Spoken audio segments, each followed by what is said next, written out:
Hello viewers, welcome to the Global News Update on Top Accurate News. On security matters, Putin addresses BRICS Summit on Ukraine crisis. Russian President Vladimir Putin has spoken about his country's actions in Ukraine, accusing the West of unleashing a war in the region. Speaking virtually at the BRICS Summit in South Africa, Putin emphasized that Russia's efforts are aimed at ending the conflict in Ukraine, which he claims was instigated by Western nations. He refused to attend the summit due to an outstanding arrest warrant from the International Criminal Court. Putin's speech highlighted Russia's support for the people of Donbass and its commitment to a multipolar world order based on international law.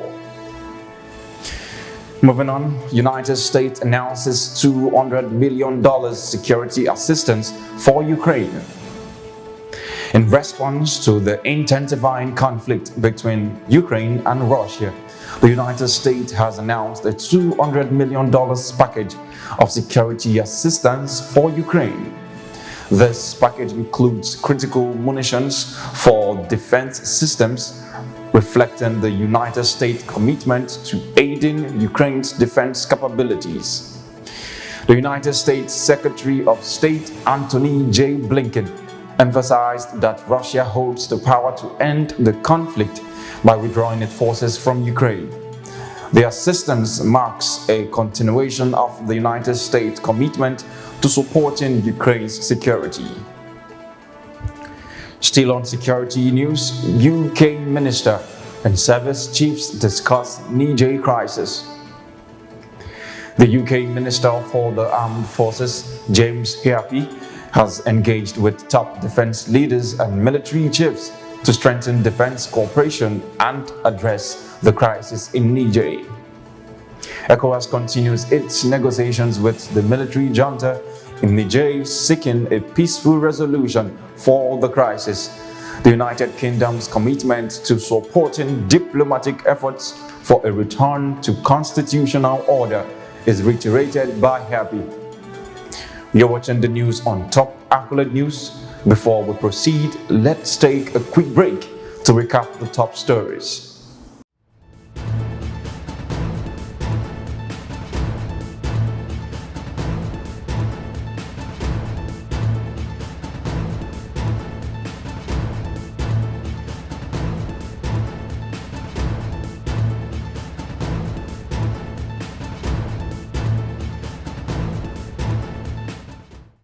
And welcome back. In politics, UK calls for release of deposed Niger's leader. The United Kingdom is demanding the immediate release of the ousted president of Niger, Mohamed Bazoum. The UK condemns Bazoum's illegal detention by the junta following a military coup. The Economic Community of West African States, ECOWAS, has threatened intervention if democratic order is not restored. The United Kingdom's Minister for the Armed Forces, James Heappey, expressed support for ECOWAS' diplomatic efforts to bring about a peaceful return to democracy in Niger. Still on political matters, stranded migrants and investigation into Wagner's founder's plane crash.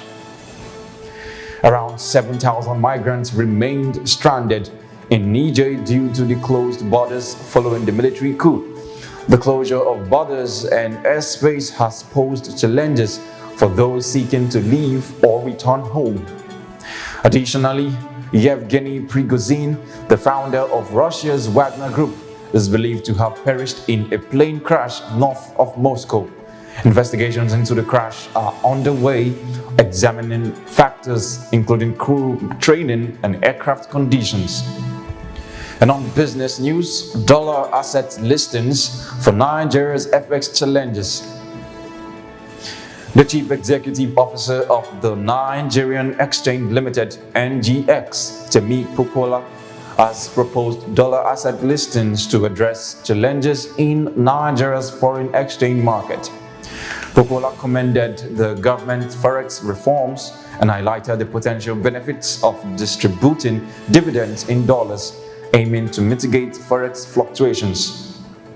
The NGX is working with stakeholders to revise listing regulations for companies in free trade zones, focusing on dollar-denominated bonds and equity offerings. You are watching the news on Top Accolade News. Let's take another break to catch up on the stories we've covered so far.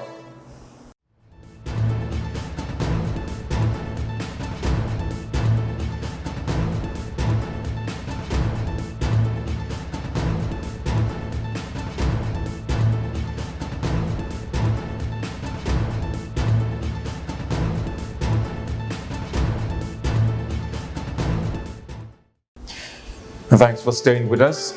Still on business. IMF reports on global fuel subsidies. The International Monetary Fund, IMF, have released a report indicating that major global economic powers, including China, the United States, Russia, the European Union, and India, are leading in fossil fuel subsidies. The report reveals that global fossil fuel subsidies amounted to a staggering $7 trillion in 2022, nearly 7.1% of the global gross domestic product. The IMF distinguishes explicit subsidies related to supply cost from implicit subsidies linked to environmental cost. The report underlines the need for efficient pricing and the potential benefits of fuel price reform.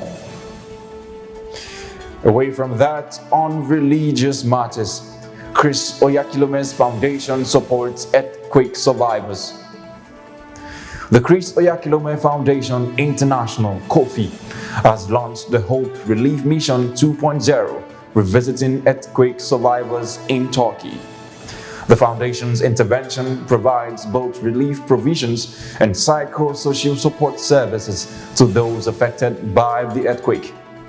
COFI's mission, initiated by Pastor Chris Oyakhilome, focuses on eradicating poverty, promoting economic growth, and responding to natural disasters. COFI's efforts highlight the importance of both material aid and emotional healing. And moving on, in sports, Messi's career enjoyment and League's Cup triumph. Football star Lionel Messi is focused on enjoying every moment of his career without setting a specific retirement date. Messi recently won his first trophy with Inter Miami, contributing significantly to his new team's victory in the League's Cup final. Despite signing a 2.5 contract with Miami, Messi remains open to the future beyond this deal. He emphasizes the importance of cherishing each moment and the satisfaction of returning to a positive environment after his time at Paris Saint-Germain. And this concludes our global news update. Thanks for joining us. I am Jonathan Poway. Stay informed and stay connected with us on all our social media handles. Do have a wonderful day.